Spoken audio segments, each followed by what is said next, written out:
Halo para penonton yang berbahagia sekalian. Ya walau di situasi ini lebih banyak nggak bahagianya sih karena pandemi belum juga kunjung membaik dan menemukan titik terang. Namun kita berdoa ya semoga pandemi ini segera berakhir.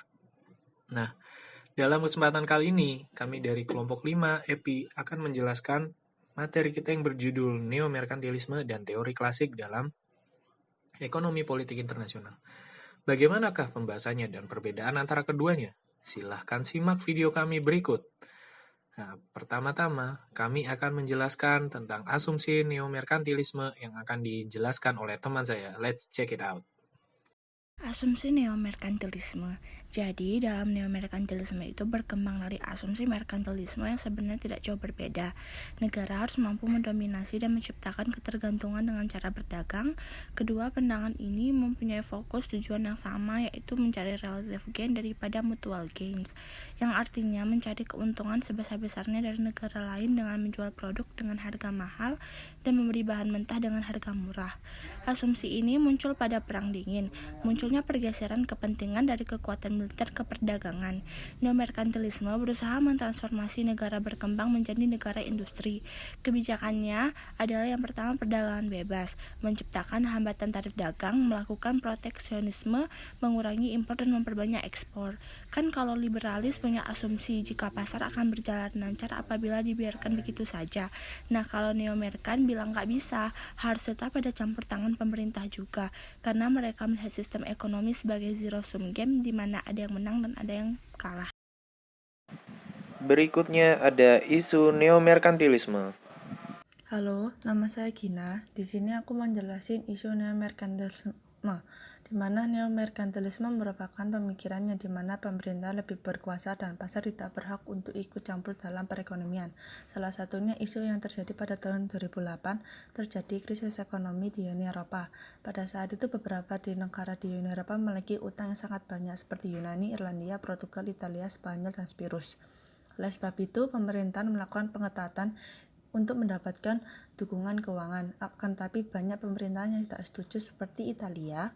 Karena hal itu terjadi ketegangan di beberapa negara di Uni Eropa seperti negara Yunani yang melakukan unjuk rasa yang anti pengetatan, dan hasil unjuk rasa tersebut mendapatkan dana bantuan yang didapatkan dari lembaga pinjaman internasional. Akan tetapi pemerintahan di Spanyol melakukan pemangkasan anggaran pengeluaran yang bertujuan untuk menghindari permintaan dana bantuan. Karena itu kebijakan yang di Eropa melakukan pemotongan gaji, pensiun, dan layanan sosial yang bertujuan untuk meningkatkan pajak.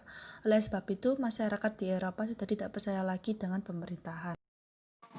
Berikutnya ada asumsi klasik. Hai guys, saya Evita di sini akan menjelaskan asumsi dasar klasik FP. Ekonom politik klasik menggabungkan pemikiran optimisme dan pesimisme tentang ekonomi pasar.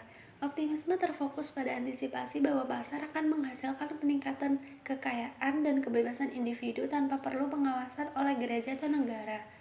Nah, dalam pengertian ini, ekonomi politik klasik dikaitkan dengan pencerahan yang menunjukkan bahwa ketika belenggu agama dan pembatasan politik dihilangkan, individu akan makmur dan masyarakat akan tetap tertib.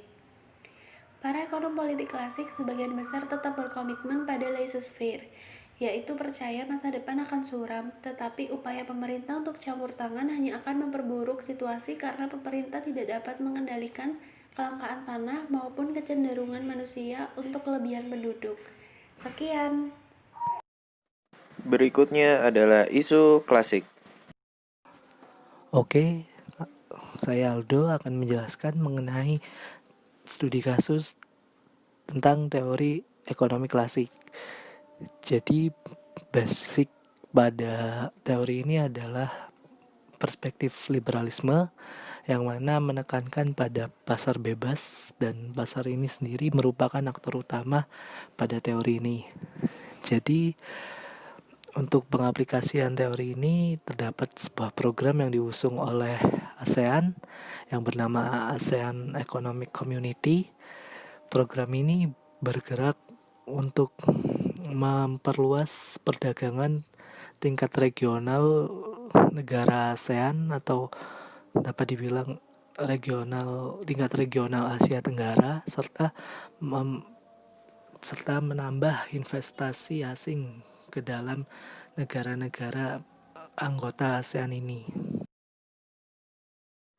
Kesimpulan, Jadi, di sini dapat dipahami bahwa teori klasik dan neomerkantilisme pada dasarnya adalah dua teori yang sangat berlawanan asumsinya dalam ekonomi politik internasional, di mana teori klasik mengasumsikan bahwa negara harus dependensi atau saling bergantung agar dapat terjadi free trade, sedangkan teori merkantilisme yang menggunakan prinsip proteksionisme, di mana prinsip ini mengasumsikan bahwa negara harus membangun sendiri industri negaranya dan sebisa mungkin tidak bergantung pada negara lain, karena ekonomi adalah salah satu power yang intim bagi suatu negara agar bisa survive di lingkungan internasional. Sekian dari kami kelompok 5, terima kasih dan selalu jaga kesehatan. Dadah.